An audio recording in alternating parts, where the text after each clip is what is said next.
Assalamualaikum warahmatullahi wabarakatuh. Nah, di sini lanjut ke pertemuan yang keempat. Di sini kondisi masyarakat Indonesia pada masa penjajahan. Nah, poinnya yang pertama adalah pengaruh sistem sewa tanah, dan yang kedua sistem tanam paksa. Pengaruh sistem tanam paksa yang kedua. Nah, di sini yang pertama pengaruh sistem sewa tanah. Nah, di sini saat Inggris menguasai Indonesia, Gubernur Jenderal Lord Minto membagi daerah jajahan Hindia Belanda menjadi 4 gubernemen, yakni Malaka, Sumatera, Jawa, dan Maluku.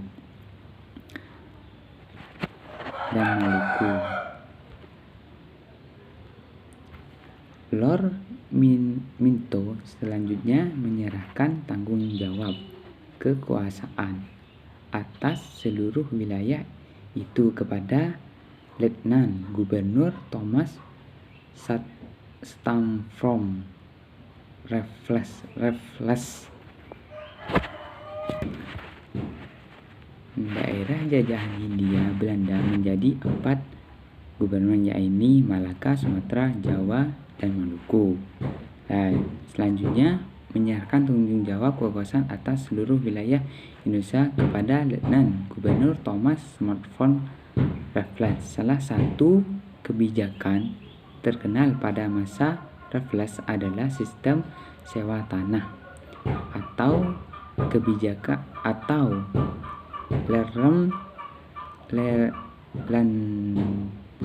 Landern System atau Landerlich Stelsel. Sistem tersebut memiliki kekuatan antara lain: yang pertama, petani harus menyewa tanah meskipun dia adalah milik tanah tersebut.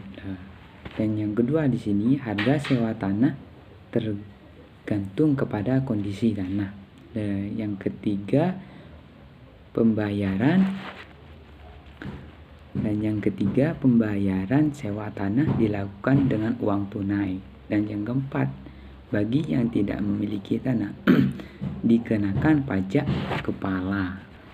Nah, sistem sewa tanah diberlakukan terhadap daerah-daerah di Pulau Jawa, kecuali daerah Batavia dan Parahyangan. Daerah-daerah Batavia umumnya telah menjadi milik swasta, dan daerah-daerah Parahyangan merupakan daerah wajib tanaman kopi yang memberikan keuntungan besar kepada pemerintah. Lanjut kepada pengaruh sistem tanam paksa. Ketentuan kebijakan tanam paksa yang diberlakukan pemerintah Hindia Belanda sangat memberatkan masyarakat Indonesia, apalagi pelaksananya penuh dengan penyelewengan sehingga semakin menambah penderitaan rakyat Indonesia. Banyak ketentuan yang dilanggar atau keselewengan baik oleh pegawai Belanda maupun pribumi. Praktik penekanan dan pemaksaan terhadap rakyat tersebut antara lain: yang pertama, menurut ketentuan tanah yang digunakan untuk tanaman wajib hanya 1/2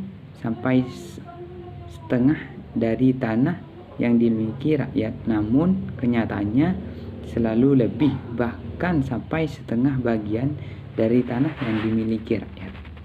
Dan yang kedua di sini, kelebihan hasil panen tanaman wajib tidak pernah dibayarkan. Nah, dan yang ketiga, waktu untuk kerja wajib melebihi dari 66 hari dan tanpa imbalan yang memadai.